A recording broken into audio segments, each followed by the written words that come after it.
நம்ம ரொம்பவே சூப்பரான பாரம்பரியமான பச்சரிசி களி எப்படி பண்ண போறோம்னு பார்க்க போறோம். இதுக்கு கூட வெல்லமும் நல்லெண்ணெயும் ஊற்றி சாப்பிட்டீங்கன்னா அவ்வளவு அருமையா இருக்கும். வாங்க அது எப்படி செய்யறதுன்னு நம்ம பார்க்க போறோம். நம்ம இப்போ ஒரு சட்டி வச்சுட்டு ஒரு 5 டம்ளர் அளவுக்கு தண்ணி ஊற்றிக்க போறோம்.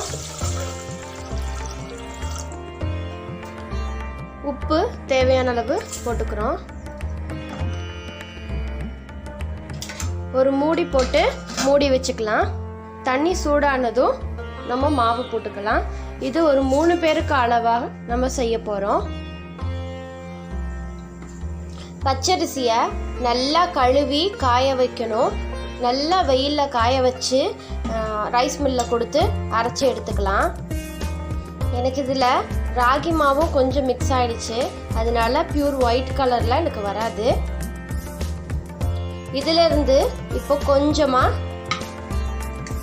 தனியாக சேர்த்து தண்ணி ஊற்றி நம்ம மிக்ஸ் பண்ணிக்க போகிறோம்.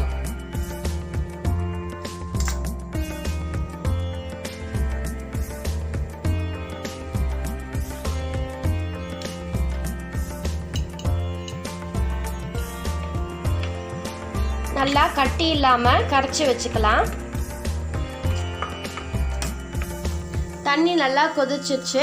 நம்ம கொஞ்சமாக எடுத்து கலந்து வச்சுக்கிட்ட தண்ணியும் ஊற்றிக்க போகிறோம்.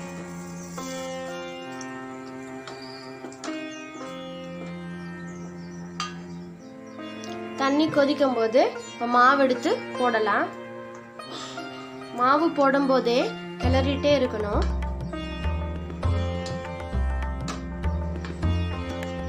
கட்டிப்படாம வேகமா கிளறி விடுங்க.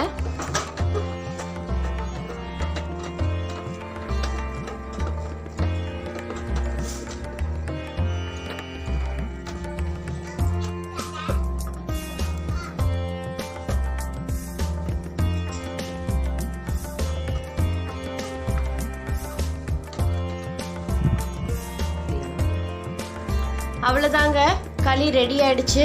இப்போ நம்ம ஒரு தட்டத்துக்கு மாத்திக்கலாம்.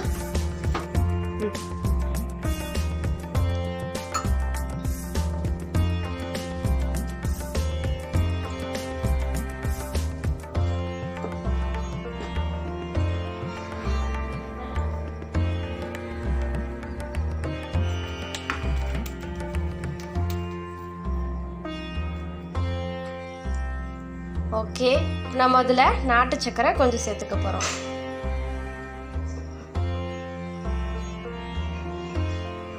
நல்லெண்ணெய்,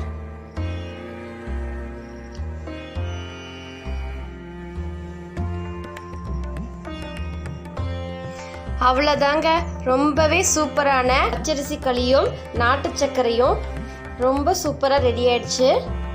சூடாக இருக்கும்போதே இது கூட நாட்டு சர்க்கரையும் நல்லெண்ணெயும் ஊற்றி சாப்பிட்டு பாருங்க, அவ்வளோ ஒரு டேஸ்டாக இருக்கும்.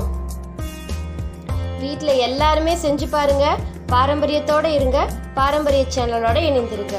நம் மண்ணின் உணவு நமக்கென்றுமே பலன். நன்றி.